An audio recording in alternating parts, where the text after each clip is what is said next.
Welcome to Off the Grid, Uncommon Ground, Season 4, Episode 2.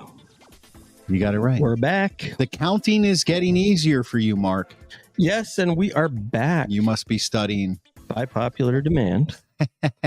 We appreciate everyone who, during our brief absence, downloaded and downloaded and downloaded. I know. It kind of makes me think they actually wanted to listen to us, which is amazing. Yes. And so we're back. We're back to give you more. Yeah, we're back. So if you caught Season 4, Episode 1, thanks for coming back for Episode 2. We're going to continue our journey.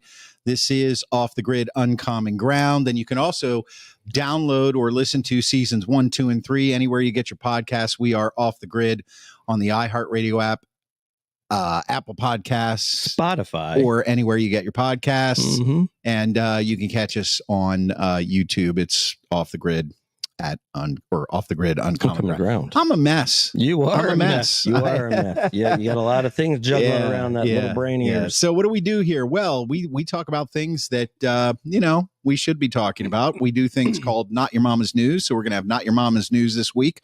We're going to have the only lists that matter, the most annoying celebrities. We are also going to talk about our stream sauce. We're going to eat a little stream sauce. Mm-hmm. That's right. Always tastes good. We got a little this or that. What would you do? Gun to your head. That's Mark's favorite saying. Gun to your head. We got to roll them up. You're rolling down the road and you roll up those windows because you're embarrassed about the song you're listening to. But you listen to it really loud. That's right. And then, if you had a whole bunch of money and you could give it to somebody to do something, and or if you were asked to do something absolutely insane, right? How much money would it take? How much money would it take? Yep. That's exactly right. So let's roll right into the show. Looks like we got a little breaking news.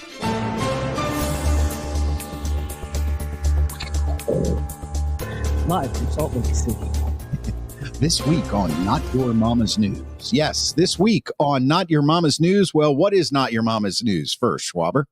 Well, the two of us grew up in the 70s, which makes us a little bit on the older side. But don't be too discouraged by that. We bring a wealth of knowledge and wisdom. And when we watched the news in the 70s, there weren't 5 billion channels. There was 5. Last week you said there weren't 5,000 channels. Nor were there 5 million or billion. I mean, within a week, we went from 5,000 to 5 billion, but it actually does seem that way. It does. And what happened was, you didn't have news around the clock. It was just at 6 or 11. That's it. Pretty much. That's it. And you had Walter Cronkite. You had Tom Brokaw. You had Dan Rather and Ted Koppel.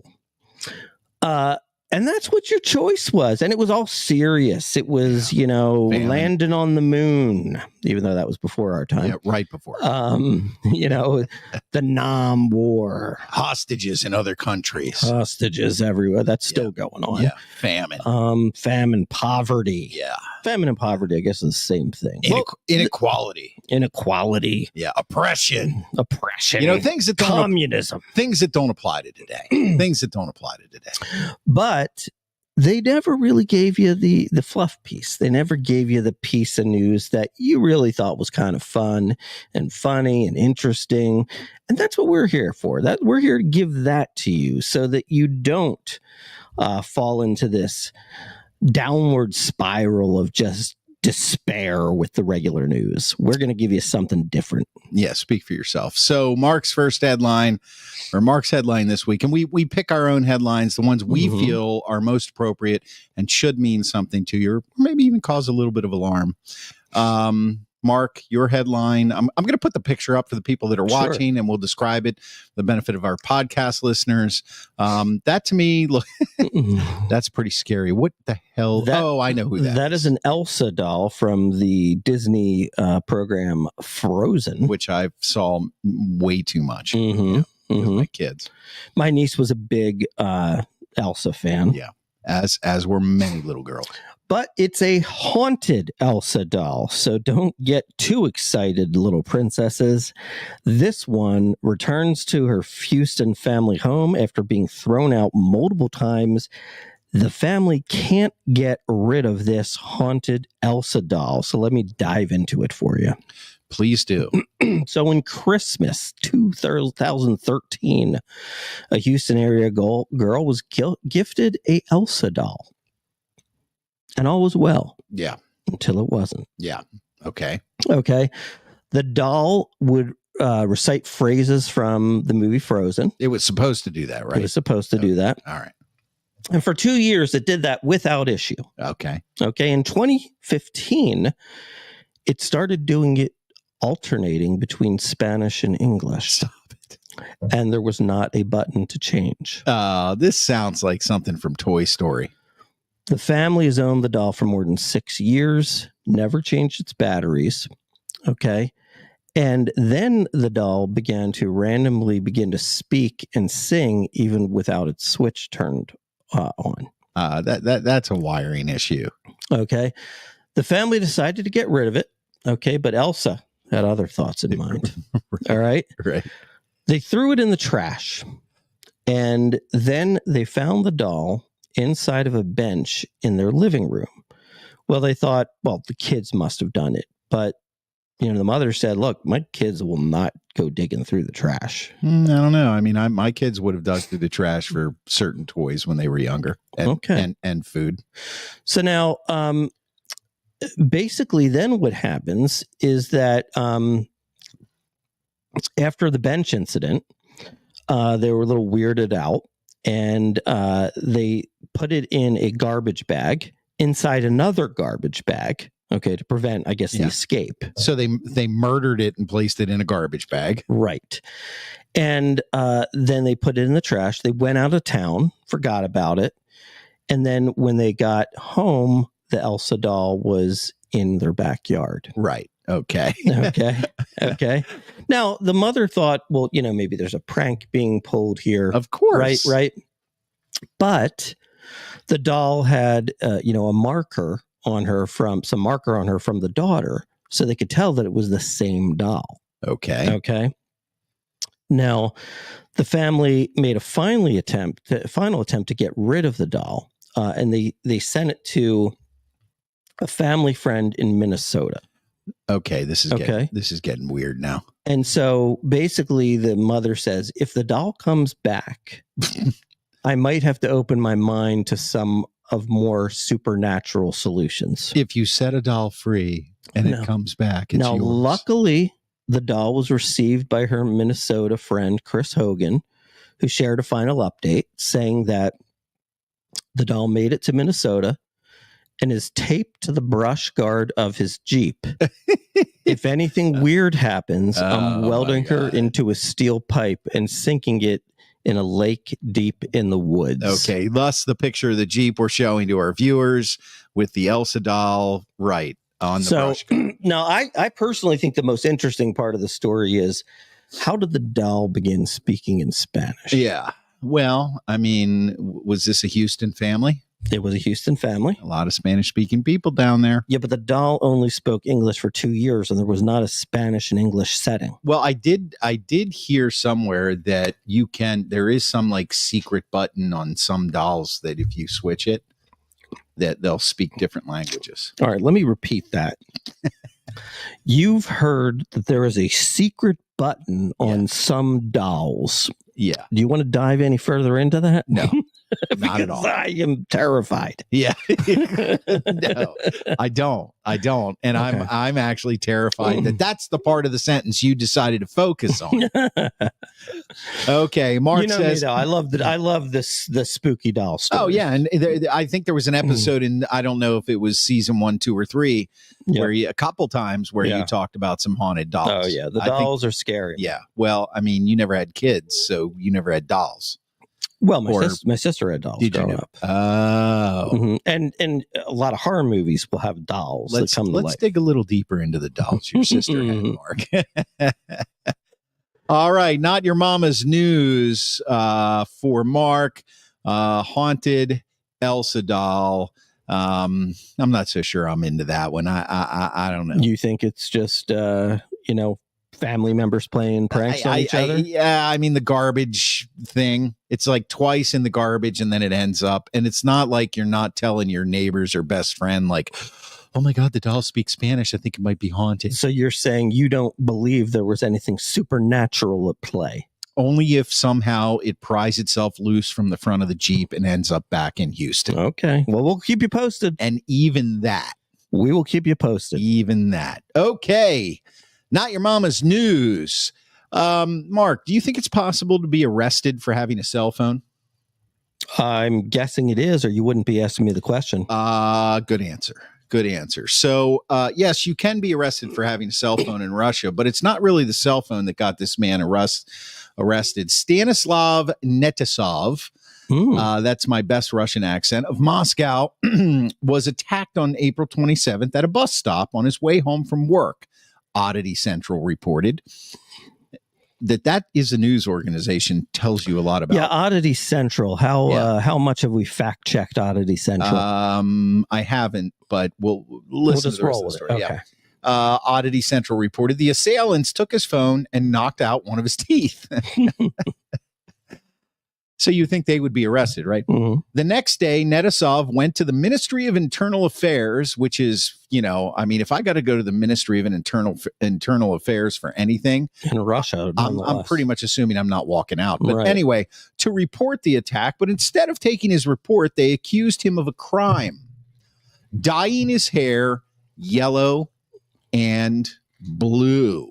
And I believe I do have a picture of that right here.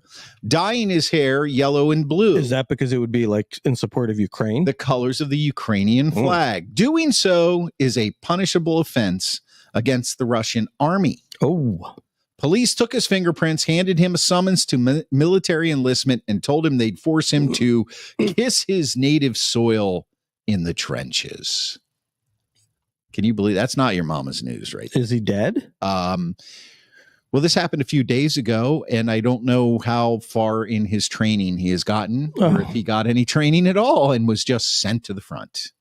Yeah, I mean, the trenches, I thought that probably meant like you're going in a trench and we're shooting you from behind. Well, no, they forced him to enlist in the army, and they're sending him to the Ukraine to fight. With his Ukrainian. Now, wouldn't it be interesting if like a bunch of Ukrainian soldiers like overran his unit and saw that he had that hair color and were like, no, you come with us. Yeah. I mean, maybe this could end up being good for him. Do you think they would have said it exactly like that? Or would it have been more like, you come with us, Arcady? You will come with us. I must break you. Yeah, I don't know. I don't know.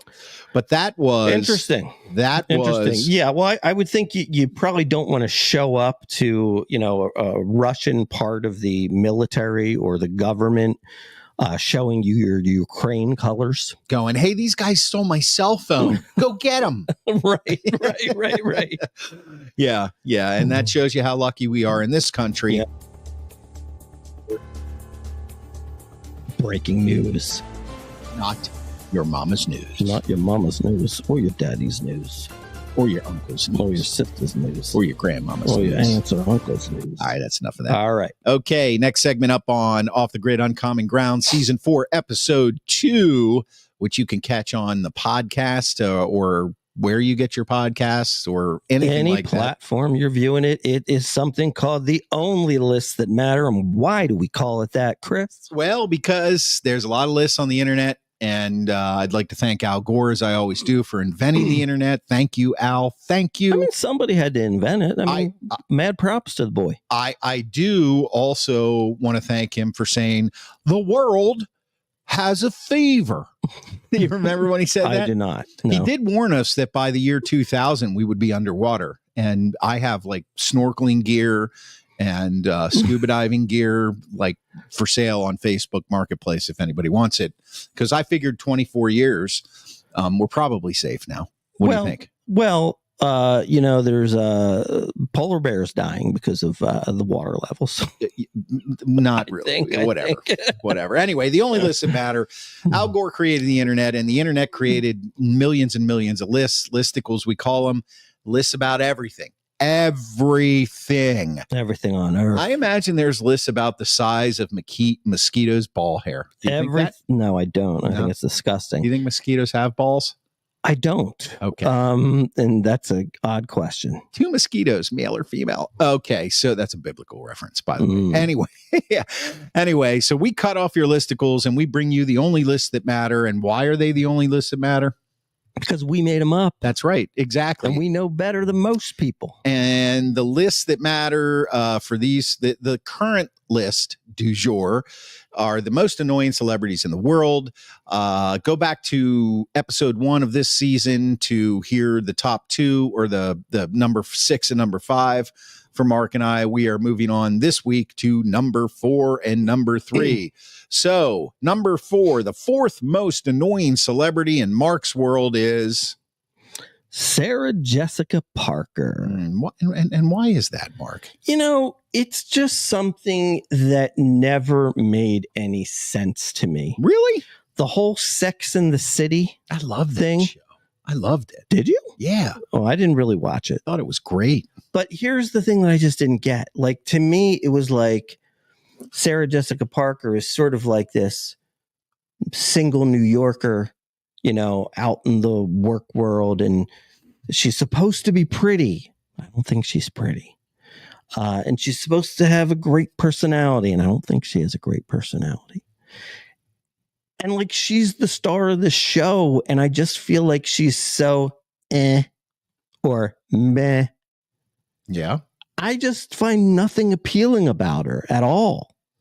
And how can she be the star of a show about, you know, living this single, wild, fun life in New York City? I just don't get it. Well, I think the whole point is that like she was kind of like she was a writer and like, you know, isn't she married? Is she married to Matthew Broderick? They were. I don't know if they still are. Okay. Like, and that's just like the goofiest, nerdiest couple on the planet. I found her pretty attractive, except for the nose. I was not a fan of the schnoz.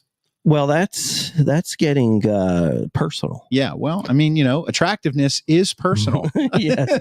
So I don't know. I just don't get it. I'm just saying, like, I'm never going to meet Sarah Jessica Parker. So, well, and here's, you know, so if I'm going to find, they're just, I don't know her personality for real. I only know what I see in the media. So her nose is too big. And here's the thing. Can you think of anything else that she's been in besides Sex and the City? Striking Distance with, what's that? Striking Distance was with Bruce Willis. It was filmed in Pittsburgh. He played a Pittsburgh river cop, and she was his partner. Never heard of it. No. So I feel like her whole career is just Sex in the City, and I think it was a bad casting. You never heard of Striking Distance? I mean, it sounds familiar. My but God, you never saw it? I don't think so. It was a hit. Like not a blockbuster. 70s, 80s? When? In the 90s. In the 90s? I don't know. Late 80s, early 90s. I don't know. Oh my God, folks. It's a first on the porch. Chris has seen a fairly popular, fairly good movie with Bruce Willis in it that Mark Schwab has not seen. Angels, they will come on high. The hell are you singing? I have no idea. All right. Sarah Jessica Parker, number 2 4. thumbs down for me. Number 4. Okay, number 4. The only list that matter, the most annoying celebrities in the whole planet. Number 4 for me. I listen, this woman, last week I had who? Whoopi Goldberg and James Corden. I put this woman up there with Whoopi Goldberg, and I find her to be even more annoying. And no, this is not a trend. Don't even go there. No, but I disagree with you. I actually like Wanda.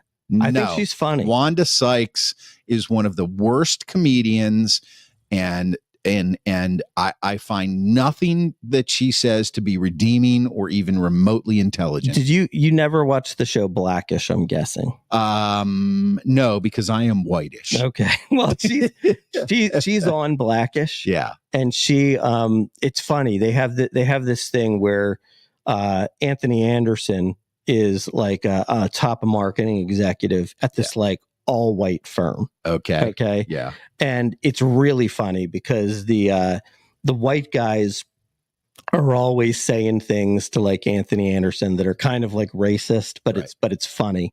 And then what happens is like the company gets bought and then Wanda comes in, and then Wanda's their boss. Nice. And it's pretty funny. Now, when I say this, and just like you say it, like it doesn't mean to me that she hasn't accomplished something, you know, and so, yeah, she has accomplished something on a critical level. I mean, she was a stand-up comedian for a while. Where I decided that I didn't like her for real was when she was on, like, I think it was CBS This Morning, and she had like a little 60-minute, you know, opinion piece or something, and she would talk about, you know, relevant topics. I just found it so annoying. Like she, most of the time, and listen, if she had bad writers, I get it, but you know, you're supposed to like read over that stuff and be like, hey, this really isn't making any sense. Like, she would talk about a topic and then try to insert some jokes and then make some sort of, you know, profound statement about it. And I was like, this is ridiculous. Who decided she would? This is annoying. And I don't find her to be entertaining at all. Okay. At all. All right. I accept it. I accepted your truth. Thank you very much. That is my truth. Number 3 on the list of the most annoying actors of all time for Mark.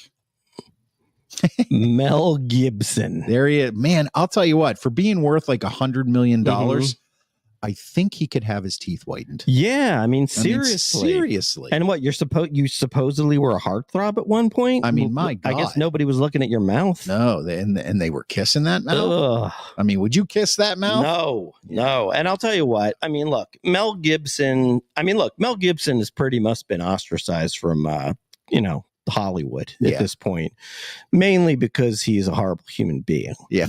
But I'll go back even further, and you know, like I'll even take him on, like, let's say at the top of his game. Lethal Weapon. Yeah. Well, first of all, Lethal Weapon. I was just always a Danny Glover guy and not a Mel Gibson guy. I mean, are you serious? Yeah. And you know, and this is the one that's probably going to send you off your rocker here, but I didn't get him in Braveheart, man. I mean, it was sort of like, I mean, like what? Like, hey, congratulations. You know, you're some Irish dude. Scottish. Okay. The same thing. You're some. Tell that to the Irish and the Scots. You go ahead. You try. I know. You try. You know, okay, great. So, you know, you're proving that you can be really tough and, like, you know, it's a movie, you know, make some big speech in a kilt. Congratulations. Yeah. You know, and like, it's not even so much like actually, when I watched the movie, I believe I liked it when I watched the movie. I loved it. Yeah. Okay. But like the amount of praise that he gets for that movie to me is just like beyond ridiculous. Like, I don't find it to be any better than all the movies that are just like it out there. And I feel like they just bloated that and like made him be this like incredible action hero. And I just felt it was like a good movie and nothing more. That was actually one of the movies that was kind of groundbreaking from the standpoint of the graphic violence. Maybe. Yeah. And that's really why that movie made more headlines. I thought there was good acting and he was pretty good in it. But tell me, how do you feel about Men in Kilts? Not a big fan. Yeah. How do you feel about Men in Kilts today? I actually do have a good buddy who I work with who lives in Tampa, who is Scottish and does the kilt thing. And I think he's all right. Really? That's about it. Yeah. No, that went south when you said good buddy. Yeah. No, he's a good buddy. Yeah. I know a guy I work with wears a kilt to work. Yeah. Actually, oh, really? 2 guys. Oh, interesting. Yeah. I don't know. It's, hey, let's not like hate on cultures here. Keep the damn kilts in Scotland. Okay. The time for men to wear dresses, to be masculine, I guess is making a comeback. That went in a totally different direction than I thought it was. I don't know. But Mel Gibson, Passion of the Christ, you didn't appreciate that movie? Was he in it? He wrote it and directed it, or he directed it. Oh, yeah. No, I mean, you know, I to be honest, I think I saw it. I can't really even remember. Yeah. It's not really one that would be on my must-see list. It's about a guy who was really, he had from humble beginnings in a manger, and then he developed this following he never wanted, and then somebody betrayed him, and they killed him. Did he come back to life? Is that the one? Supposedly. Okay. Yeah, that's okay. The one. Good. Yeah, good. Mel Gibson directed. Good. Yeah, I just Mel Gibson just. Look, see you later. He buddy. annoys you. You're done. He annoys you. I understand. He does not annoy me. I just pretend he doesn't exist, to be honest with you. I think he's had a lot of great movies. He was a great actor. But yeah, my Mel Gibson years are done. Number 3, the only lists that matter, the most annoying celebrities in the entire world. For me, guess who this is? That is Ben Affleck. Gee, how did you know? I love that because that's an unflattering picture of a guy who thinks way too highly of himself. He's got boobs. And yeah, he does. Ben, as I like to say, Ben Affleck. Ben Affleck. Ben Affleck, Ben Affleck, whatever you want to call it. I'm tired. Benifer? I'm tired of Ben Affleck. I am tired of Ben Affleck. I am tired of cameras following him around with J-Lo. I'm tired of him, being like, I get the camera on my face. I'm tired of everybody being interested in whatever the hell it is he does behind closed doors. I'm tired of him being Batman. He is the worst Batman of all time. Whether you're into those movies or not, I can promise you. He was so bad and you know me, I love the Christopher Nolan Batman series. Love that. And I love the Tim Burton series before Tim Burton left and it went off the rails. And they are bringing Michael Keaton back as Batman, which I think could end up being pretty good. Yeah. But when DC took over the Batman franchise and then they brought Ben Affleck in, I got like 3 minutes into it and I was like, no way. Terrible. He is not a good actor anymore. All respect to his substance abuse problems. There are many people, some which are near and dear to our heart, who have had those issues. I get it. But can we just get him out of get Ben Affleck out of my face? Okay. I don't want to see him anymore. I can understand this in your list. He's somebody I would consider. Ultimately, I didn't put him on my list, and what does J-Lo see in this guy? Well, here's the thing. Now he was once married to Jennifer Garner, right? Yes. Now, and he destroyed that marriage, right? And here's the thing, and look, I mean, nowadays, when you think of Jennifer Garner, you probably think about the credit card commercials and what's in your wallet, and she's like she's always like a nice homely mother figure now in movies, but there was a time where she was insanely hot. Well, I think she is still insanely hot. Remember an Alias? She was super cool in Alias, and it's just kind of like she's almost like the perfect woman. And he screwed that up. Exactly. You know what I mean? So essentially, as a human being, he's a loser. And it's kind of hard to stand with him. Yeah. I mean, look, I do think some of his stuff has been pretty good. Some of it has, but again, I do think he's tired and kind of flamed out. I mean, look, if you want to kind of put him in the Matt Damon, Ben Affleck duo, clearly the better half is Matt Damon. Yeah. The last good thing Ben Affleck did for me was The Town, which I think he actually wrote and directed with Jeremy Renner. Yeah. Yeah. I thought that was pretty good. The one where he was like an assassin was pretty good. I didn't see that one. Yeah, it was pretty good. I had lost it for him by then. And the one where he's actually like a basketball coach is pretty good. I forget it. Yeah. Not going to go see it. Yeah. Off the Grid, Uncommon Ground. That was the only list that matter. The most annoying celebrities in the world on our lists, our number 4 and number 3. Next week in episode 3, we will go over or reveal our top 2 most annoying celebrities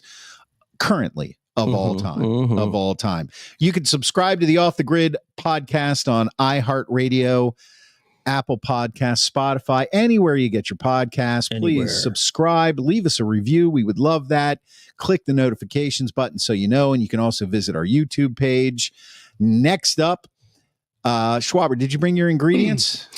Sure did. What'd you bring this time? Well, Hopefully it's something better than last week. Yeah. I'm going to start by putting some onion in there. Oh, that's good. We're getting there. I'm a cilantro guy. I'm going to dose a little cilantro in there. Little cilantro. Yeah, cilantro. Cilantro. Fresh. Not like, Fresh. not from a shaky thing. Fresh. Like fresh, the leaves. How many shakes do you give it when you put the cilantro in? How many shakes?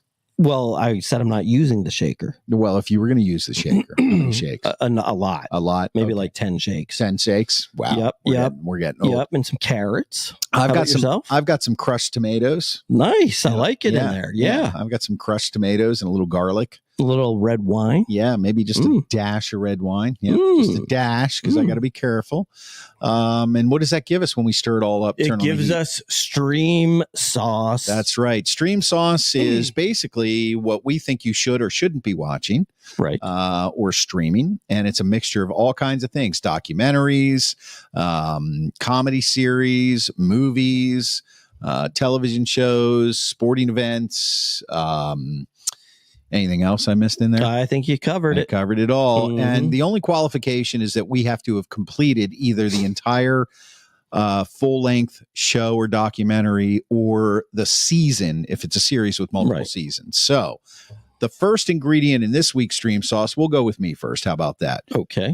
This is a show on Apple TV Plus called Palm Royale. Palm Royale just completed season 1. And I do have some information on it here. I actually, are there multiple seasons? There's supposed to be a season 2. Oh, okay. Yeah, but I'm not sure when it's coming. But Palm Royale, it's a television drama miniseries created by Abe Sylvia, based on the 2018 novel Mr. and Mrs. American Pie by Juliet McDaniel. It's recent, so it premiered just this past March, which is 2024, on Apple TV Plus. It's set in 1969. Outsider Maxine Delacourt Simmons, who's played by Kristen Wiig, strives to attain a place in the high society of Palm Beach, Florida, through the town's most exclusive country club. In the process, learning what she will and won't do to achieve this. So it's Kristen Wiig. I like Kristen Wiig. Yeah. Is she funny in it, or is it a serious role? It's supposed to be fun. No, it's funny. Oh, it is it's supposed to be okay. funny. The humor, I'll get into this in a sec. Stars Kristen Wiig, Ricky Martin, okay, Josh Lucas, Leslie Bibb, Amber Sharday Robinson, Laura Dern, and Allison Janney. There's special guest star Carol Burnett and Bruce Dern, Laura Dern's father. And then you have you have a recurring role by Kaya Gerber, who is actually what's her name? What was that supermodel in the Cindy Crawford's daughter? Oh, really? Spitting image. Really? Absolutely looks almost exactly the same as Cindy Crawford, except if you can imagine this, she's like 7 feet tall. I mean, how can you be tall? Cindy Crawford's tall. Yeah. This girl, her legs, I'm telling you right now, would come up to my shoulders. Wow. Yeah, she is that tall, but Spitting Image does a great job. So what did I like and not like about this show? Well, what I first noticed was, first of all, my wife loves Palm Beach. Okay. And we've been down there on vacation over the years. So the first thing I saw when I watched the trailer was I saw they're combining. It's set in the late 1960s. So my wife, Palm Beach, in that late 60s, early 70s fashion, they go together like chocolate and milk. Okay. I was like, my wife's going to love the fashion in this show. Okay. So, but it's basically about exactly what it says. It's a woman who marries a guy who has a rich family in Palm Beach. He was kind of he was like the favorite nephew, but he left to be an airline pilot and kind of get out of the scene. But this girl, played by Kristen Wiig, she wants to get into that scene. So she convinces him to move back to Palm Beach. And she wants to like take over taking care of his great aunt, who's played by Carol Burnett, who does an amazing job. And Carol Burnett is literally like 92, and she does an amazing job in this. She is hilarious. Really? And then Ricky Martin is the pool boy and the bartender at the club. He was actually really, really good. So it's a series of capers that happen, and in that, like, who done it? The rumor mill that is high society in Palm Beach. So there are some funny moments. But there are also some situations in which I felt like the writers were like, oh God, how do we get him out of this situation? Okay, let's make up the dumbest thing we could ever create to like get him out of this situation. Mm-hmm. There were some things that absolutely don't make sense. However, if they come back for a season 2, Mm-hmm. I will watch it. Okay.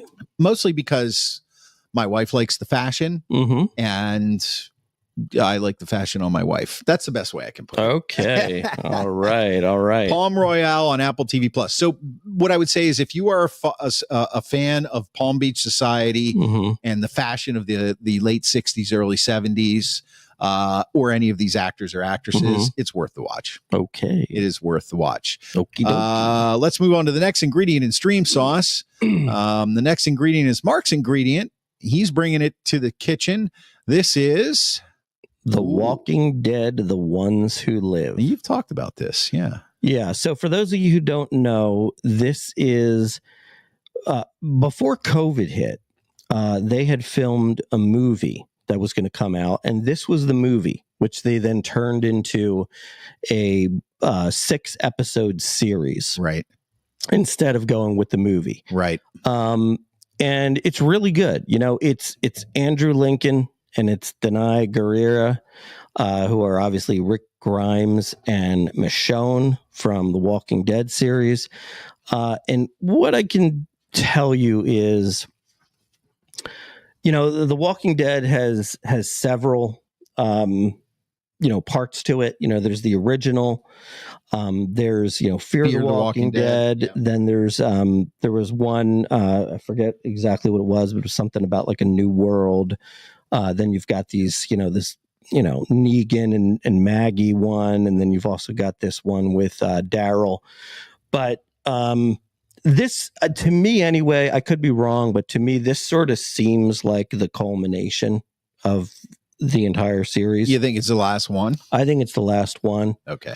Don't tell me too much, because I do plan on watching it. No, I won't tell you too much. All I can tell you is, and this is something that I always thought, like with my wife when I watched The Walking Dead, is that The Walking Dead, while still good after Rick was off the show, it was never as good. Right. And then there were times where I would, watch Fear the Walking Dead and actually think Fear the Walking Dead was even better than The Walking Dead at times. At the time, I was watching The Walking Dead. Yeah. And then I started watching Fear. Mm-hmm. And I thought at that time Fear was better than the current Walking Dead. But I never finished watching either one of them. Right. So, you felt like that for a while. And then what it really comes down to, first of all, the ending episode of the original Walking Dead was a fantastic episode. It was well worth it. And it also brought back Rick into that episode.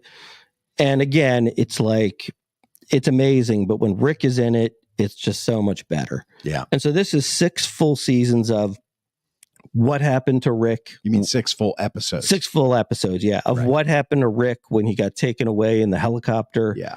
And, Michonne from the regular series, was off trying to look for him. Yeah. And it's the story of... It's a love story. It's a love story. It's will they reconnect? And also, how will this world shape up? Okay. So it's really good. I enjoyed it. It's 100% worth it. It's worth it. Yeah. And I went back and started watching The Walking Dead again. Yeah. From the beginning. Did you? Yeah. How far into it are you now? Season 1, episode 4. Right. Well, I don't have a lot. I don't have a lot of time, but I'm bound and determined to do that. Mm-hmm. Because what happened to me is I got Walking Dead exhaustion. Mm-hmm. Mm-hmm. And there's a lot of them out there. Mm-hmm. And I actually want to watch them all. So that'll give me something to do into my 80s. So, okay. The last Stream Sauce ingredient, Mark, The Walking Dead, The Ones Who Live. Thanks for listening. Of course, as always, subscribe to Off the Grid Uncommon Ground, the podcast on the iHeartRadio app, Apple Podcasts, Spotify, anywhere you get your podcasts. Leave a review, hit the notifications button. You can find us on YouTube as well. And thanks for being here. Now, Now we ask ourselves the question. What is the question? You can get with this, or you can get with that. Or you can get with this, or you can get with that. Or you can get with this, or you can get with that. Because this is this, and this is that. That's new. This or that, and I'm freestyling. What this is? You are freestyling. Yeah, I'm going to freestyle next episode. Okay. This or that? What is it? What do you prefer? This or that? This week, would you rather sit through a 2-hour dinner with a politician you detest, or sit through a 2-hour concert of a band you detest? Now, here's the point. Yes. Gun to your head. Mm-hmm. It's not that you have a choice. Yes. You do have a choice, but you must do one of these two things. Right. You must either. No, you have to pick your politician. That's exactly right. Okay. And so in this case, we could say, would you rather sit through a dinner with Donald Trump or sit through a dinner with Joe Biden? Now, if you don't like Joe Biden, that's who it is. If you don't like Donald Trump, that's who it is. If Correct. you like Joe Biden, you don't have the choice of having it's the politician Correct. You detest. Correct. So no matter who you hate. Right. So I'll go first. So would you rather sit? Yeah. I'm gonna pick Trump as my disliked politician. Of course you are. Yeah. And I'm going to pick Dave Matthews Band as my most hated singer. Okay. All right.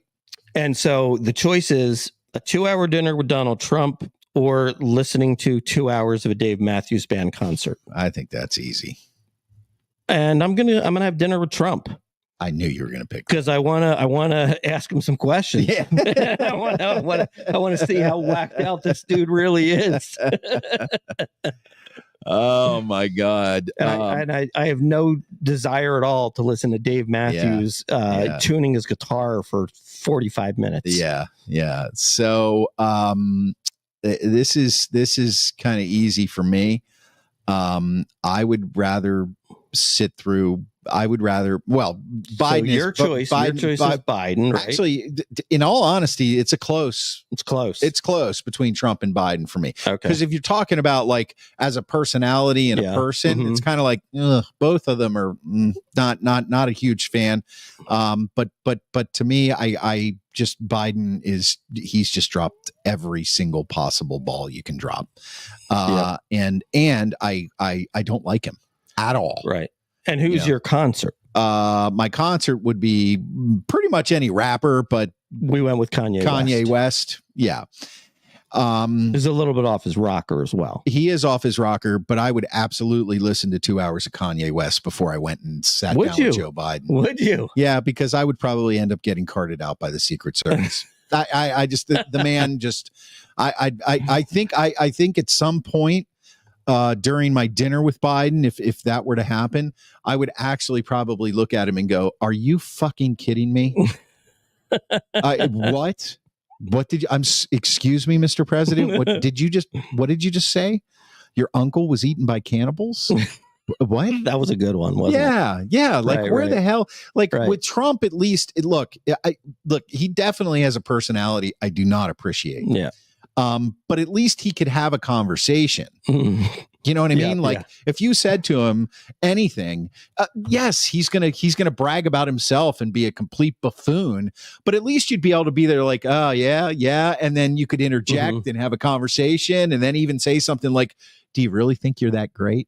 I mean, if I said, "Do you really think that you're that great?" to Joe Biden, he'd probably try to tell me a bedtime story about Charlie Brown and Snoopy. Like, I don't know where this guy is. I would rather listen to Kanye West music because I can understand the music, even if I can't understand. Okay, interesting. I'll play you some Kanye West a little later. Yeah, please do. Please do. Then I'll get on. And you get on the next episode and apologize. Yeah. Then I'll get on TikTok and start watching Joe Biden videos incessantly. This or that, sponsored by Kanye West and Joe Biden. Okay. Next, roll them up. Have you ever been driving down the road, Schwaber? Yes. And this great song comes on? Mm-hmm. And it's like a song you love. Yes. You absolutely adore it. You think, oh my God, I haven't heard this song in so long. And you just crank it up with the windows down and the wind blowing through your hair. And, just like life is good. Yes. And then you pull up to the curb and you realize, oh my God, there's people listening. Yes. And then what do? I roll them up. You roll them up. So these are songs that we are embarrassed to listen to in the car with the windows down, even though we love them. Mark's song is the song Good as Hell by Lizzo. Which I can't even say that. I don't even know who Lizzo is. Are you serious? Yeah, I'm serious. Really? That's pretty bad. Well, that's I stopped listening to music in 1999. Yeah, I only listen to music. Yeah, that's a pretty bad one, I have to say. Like that's embarrassing itself. Okay. Well, maybe we can make that another topic. Yes, but now I love the song, but you can't listen with the windows down because it's a very girly song. So the part of the song that's like the biggest part is she goes, I do my hair toss, check your nails, tell me how you're feeling good as hell. Nice. And that's how you sing it in the car too. right. I do my hair toss, check my nails. So yeah, you can't get too excited about that if you've got somebody in a pickup truck next to you. Yep. No. So you roll them up. Roll them up and you lower the volume. I'll find that song and listen to it just so I can kind of get the vibe. Mark, Good as Hell by Lizzo.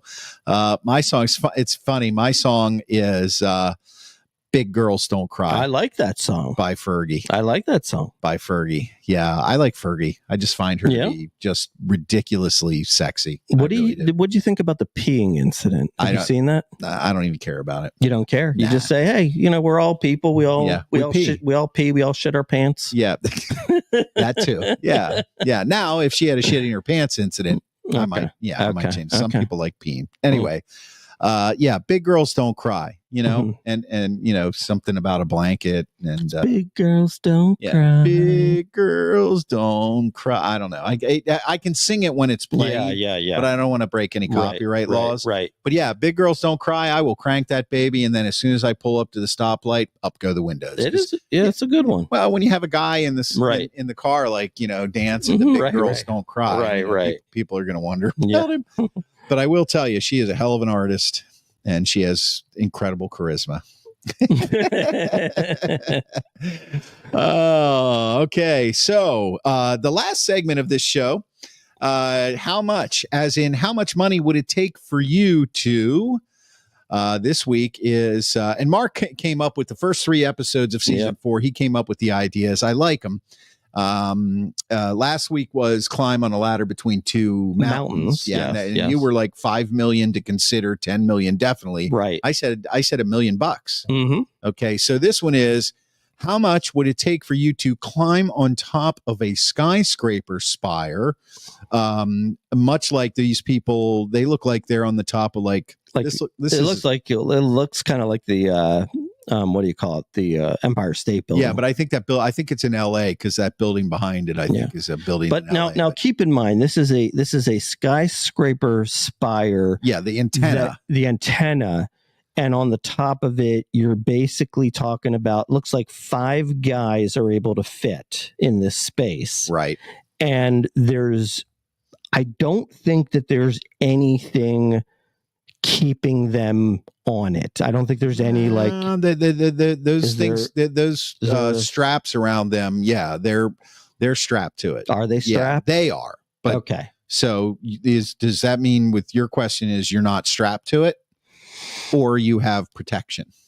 Because just because you have protection on one of these doesn't mean it's going to save you. Yeah. No, I'll let you be protected. Okay. I'll let you be protected. Okay. Either way, you're way high up in the air, standing on something maybe the size of, maybe a chair cushion.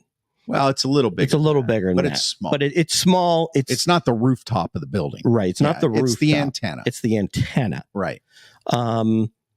So where would you start? Where would I start? Yes. Well, for me, it's real easy. It's not about starting. It's about this is how much money you could pay me. Okay. So I'm basing this on last week. Okay. Last week I said $1 million, and I'll climb between those 2 mountains. Yeah. Okay. Mm-hmm. 50-50 shot coming back. This week, you're saying I have protection. $500,000. I'm all in. Okay. Because I'm coming down. You're going to make it. I'm You going to think. make it. You think. Yeah, absolutely. Because I know there's a cash prize. Right. I will probably pee myself at least once. And because I'm older and I seem to pee 30 times a day, I'll probably come down with wet pants. But I'll make it down and I'll collect my money.